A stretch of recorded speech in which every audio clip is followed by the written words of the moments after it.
મારા પતિના ફ્રેન્ડ એ અમારા ઘરે દરરોજ આવતા હતા અને તે વારંવાર મારી સામે જોયા કરતા હતા. મારું નામ માનસી છે. હું 26 વર્ષની છું અને હું દેખાવમાં ખૂબ જ મસ્ત લાગું છું.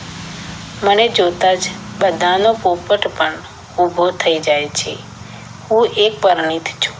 જો મારા પતિની માનસિક સ્થિતિ સારી ન હોય તો હું ક્યારેક મારા પતિ સાથે ઠોકાવું છું. કાલે રાત્રે મારા પતિના ફ્રેન્ડ અમારા ઘરે આવ્યા હતા. મારા પતિ આજે રાત્રે બહાર ગયા હતા. તે એમના સાથે શારીરિક સંબંધ કેવી રીતે બન્યો, હવે હું તમને બધાને એ જ કહેવા માગું છું. આજે તમારો પોપટ ટાઈપ થઈ જશે અને જો સાંભળનાર છોકરી કે સ્ત્રી હશે તો એની ચોક્કસ ગુફા ભેની થઈ જશે અને તમે આનંદમાં આવી જશો. અને હું મારા ઘરમાં સૌથી નાની છું. મારા પતિ રહે છે. સસરા અને સાસુ ગામમાં રહે છે અને મારા જેઠ અને જેઠાણી અલગ બીજી જગ્યાએ રહે છે. તેઓ બંને નોકરી કરે છે. અમારે ઘરે કોઈ મહેમાન વારંવાર આવતું જ રહે છે. એક દિવસ મારા પતિના ફ્રેન્ડ પણ આવ્યા હતા. ત્યારે રાત્રે તે મારી રાહ જોઈ રહ્યા હતા. એ તેમની પાસે રૂમમાં આવી ગયા. તેમ બોલાવીને મને તેમની બાહોમાં પકડી લીધી અને તેમણે બોક્સ ખોલ્યું અને મારા હાથમાં મૂકી દીધું. હવે તેમાં 1000 રૂપિયા આપીને કહ્યું, લઈ લો. હું ચકિત થઈને ખુશ થઈ ગઈ. તેણે કહ્યું, ખુશ રહો અને ખુશ કરતા રહો.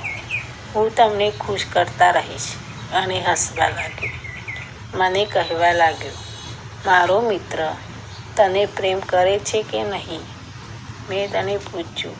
હું સમજી શકું છું જ્યારે પતિ તેની પત્નીને તે ખુશ રાખી શકતો નથી, એને પ્રેમ નથી કરતો, ત્યારે સ્ત્રી માટે કેટલું મુશ્કેલ હોય છે. એવી વાતમાં વાત કરતા હતા. મારા શરીર પર બધું જ ખુલ્લું દેખાતું હતું, જેથી મારા ગરદન પહોળી હતી. બગલમાં બધું દેખાતું હતું અને આગળના 2 લીંબી દેખાતા હતા, જેથી કોઈ પણ અવસ્થાનો અનુભવ કરી શકે. આ જોઈને મારા પતિનો ફ્રેન્ડ એ તેમને કાબૂમાં રાખી શક્યો નહીં. એમના પોપટ ટાઈપ થઈ ગયો. પોપટની સાઈઝ બહુ મોટો હતો એવું લાગતું હતું. પરંતુ તેમણે તો મને કિસ કરવાનું પૂછ્યું. મેં કહ્યું, ના, આ બરાબર નહીં થાય. અરે, કોઈને કોઈ ખબર નહીં પડે. મેં કહ્યું, સંબંધો પણ એક વસ્તુ છે. તમે મારા કરતાં મોટા છો. તમે મારા પતિના ફ્રેન્ડ છો.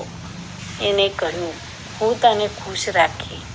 હું જાણું છું તમારા પતિ તમને ખુશ રાખી શકતા નથી અને તારે મારી અને વચ્ચે શું ચાલી રહ્યું છે તેવી સાથે ચર્ચા નહીં કરું. તેથી આ સંબંધ ફક્ત અમારા બંને વચ્ચે જ રહેશે. તો તેની નજીક બેઠો. તેણે મને હાથમાં લીધી અને મને ચુંબન કરવાનું શરૂ કર્યું. તેણે મને બ્લાઉઝનું પ્રેમ કરવાનું શરૂ કર્યું. હું મૌન હતી અને તે મારા શરીરને ચીડતો હતો અને તેણે મને બધા જ કપડાં ઉતાર્યા. ત્યારે મારી બ્રા ખોલી તો તેનું મોઢું પહોળું જ હતું. એણે તરત જ મારા દાડમને તેના હાથ વડે દબાવવાનું શરૂ કર્યું. ક્યારેક તો તે નાક રગડતો ને ક્યારેક દાંત કરડતો. મારા ગોરા શરીર સાથે રમવા લાગ્યો.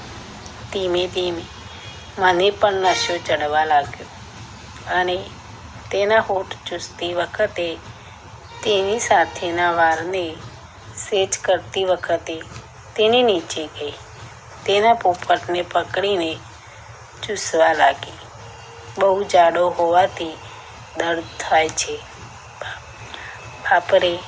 ત્યારે મારી ગુફા ગરમ થઈ જાય અને પાણી બહાર આવવા લાગ્યું. ત્યારે હું તે સહન કરી શકી નહીં. મેં મારા પતિના ફ્રેન્ડને પકડીને બેસી ગઈ. પોપટ મારી ગુફામાં જતો રહ્યો. મારા પતિનો ફ્રેન્ડને ઝડપી અને મારા સંતરામાંથી રસ ચૂસી રહ્યો હતો અને તેમના પોપટને અંદર અને બહાર ધકેલી રહ્યા હતા. મને મજા આવી ગઈ, પણ એ તો જોર જોરથી ઠોકવા માંગતો હતો, કારણ કે મારા પતિ મને કરવા સક્ષમ ન હતા અને મને છોડીને જતા રહેતા. પણ આજે તમારો લાંબો અને જાડો પોપટ મને ખુશ કરવા લાગ્યો હતો. હવે હું નીચે આવી તેને મારા પગ પહોળા કર્યા. મારી ગુફા પર પડાવી રહ્યા હતા અને મજા આવી. તે મારા દાડમને ચૂસી રહ્યા હતા. હું પણ ઠોકાવા માંગતી હતી. એમને તો મને 2-3 કલાક સુધી ઠોકી, જેથી કરીને રાત્રે તો બહુ મજા આવી ગઈ. સવારે તો ચાલી પણ શકી ન હતી. તો દોસ્તો, આ મારી સ્ટોરી ગમી હોય તો અવશ્ય શેર કરજો.